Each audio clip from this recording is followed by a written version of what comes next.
Hello students, I am going to do with this new chapter, No Men Are Foreign. Let's see what happens in it. The poem No Men Are Foreign is about the concept of universal brotherhood and equality. The poet says that the whole world is one. All of us have a common feeling of love and common resources of our life in spite of the different nationalities, religion or color. Let's see the stanza. Remember, no men are strange, no country is foreign. Beneath all uniforms, single body breathes like ours. The land our brothers walk upon is earth like this, in which we all shall lie. The poet herein promotes a global brotherhood and states that no person living on the planet is strange and no land is foreign. मतलब कि इस धरती पर रहने वाला कोई भी इंसान जो है वो स्ट्रेंज नहीं है, और जो अलग हिस्से हैं इसके, जैसे जो लोग कहते हैं ना फॉरेन कंट्री है, वहाँ के लोग अलग हैं, यहाँ तक कि वो भी फॉरेन नहीं है। मतलब ये जो हिस्सा है ये हो या इसके अलावा कोई हो, कोई भी यहाँ पे फॉरेन नहीं है। उनके अनुसार सब यहाँ पर we all are brothers and sisters. There में एग्जिस्ट अ डिफरेंस बिटवीन, हो सकता है कि जो लोग जैसे सोल्जर्स होते हैं उनके यूनिफॉर्म अलग हों, क्योंकि वो अपने अपने देश को रिप्रेजेंट करते हैं, तो उनके यूनिफॉर्म अलग हों। लेकिन उनके, और ऐसा भी हो सकता है कि उनके भी जो कल्चर है, रिलीजन को लेके, हाँ ये सारी चीज़ें हैं जो एक बाउंड्री क्रिएट करती है, लेकिन उसके बावजूद वे सब क्या हैं, हम सब क्या हैं, ह्यूमन बींग्स हैं। God has made us in a similar way, each and every land in the world is same. चाहे इस पृथ्वी का कोई भी भाग हो, वो सब एक समान ही है। We are live upon the same mother earth and after death shall be buried in the same earth. They too aware of sun and air and water are fed by peaceful harvests, by wars long winter starved. Their hands are ours and in their lines we read a labor not different from our own. In second line poet कहते हैं, in the poet states that those people who we call the strangers, जिन्हें हम strangers कहते हैं, use that same resources that we do. वो सारी चीज़ें जो हम यूज़ करते हैं वो भी वैसे यूज़ करते हैं। जैसे वो सन जो है, सूरज है, हवा है और पानी, इन सब से वो पूरी तरह से अवेयर होते हैं।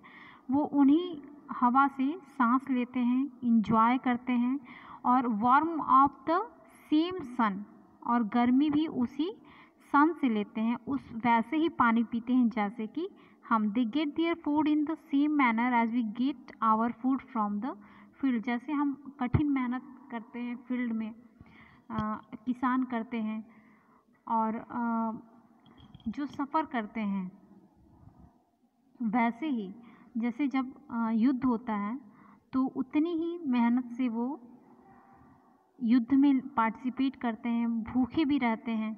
तो वैसे ही यहाँ वहाँ के लोग भी, जैसे इस क्षेत्र के लोग उस तरह से करते हैं, वैसे ही इस प्लैनेट पे जितने भी सोल्जर्स हैं वो उतनी ही कड़ी मेहनत करते हैं। Further just like us the strangers also work hard to earn their livelihood, thus we all are similar. तो इस नाते हम कैसे हम सेम हैं, क्योंकि जैसे जब किसान अनाज उगाता है तो मार्केट तक पहुंचता है, फिर लोगों तक पहुंचता है, वैसे भी फॉरेन कंट्री में भी यही चीज़ सेम होती है। और अगर ये सारी चीज़ें सेम होती है तो फिर हम अलग कैसे हैं। Remember they have eyes, remember they have eyes like ours that wake और sleep and strength that can be won by love. In every land is common line that all can recognise and understand. The poet says कि जैसे हम अपनी lives, जो जैसे हम रहते हैं, हमारे रहने में और उनके रहने में जैसे कोई डिफरेंस नहीं होता। जिस टाइप से हम रहते हैं, अपना जीवन गुजर बसर करते हैं, वैसे वो भी जो है अपना जीवन ले चलते हैं।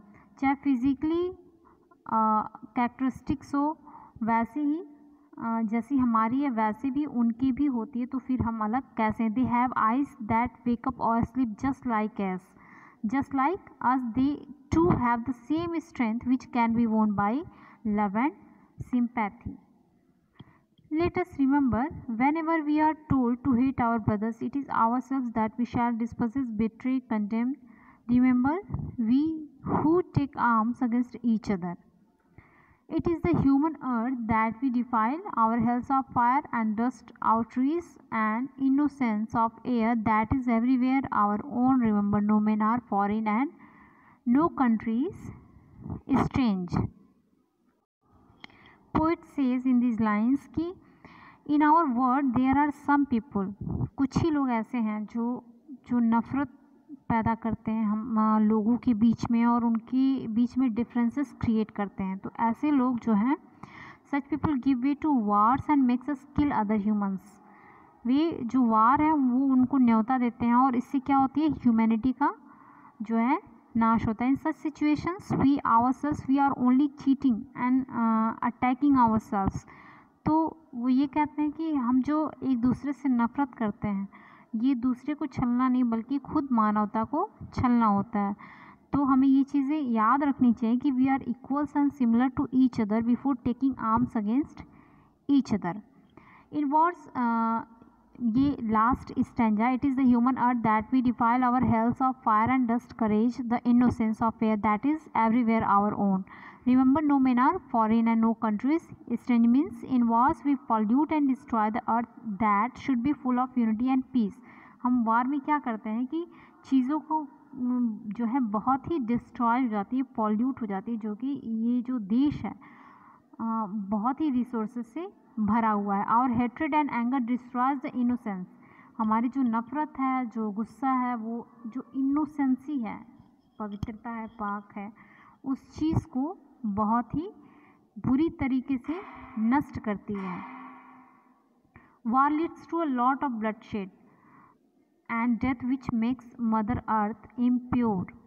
जो वार्स होते हैं, जो युद्ध होते हैं, वो डेथ को, ब्लडशेड को और यहाँ तक कि हमारी जो धरती है उसको बहुत ही इम्प्योर कर देती है. The smoke full of dangerous chemicals during war fill the air and that we breathe with such inhuman acts as we are degrading ourselves. So we must not commit such anti-human acts. इसलिए वो कहते हैं कि हमें ये anti-human act है, इन सब चीज़ों को बढ़ावा नहीं देना चाहिए और केवल एक ही चीज़ जो है वो याद रखनी चाहिए. और फिर वो लास्ट लाइन को जो पहली लाइन में है उन्होंने फिर से उसको रिपीट किया है. Remember, no men are foreign and no countries strange. Okay, that no one is strange and no country is foreign. So we remember that no one is strange and no country is foreign. Okay student, this chapter is finished. तो आप इसकी central idea कर लीजिएगा. Okay, thank you.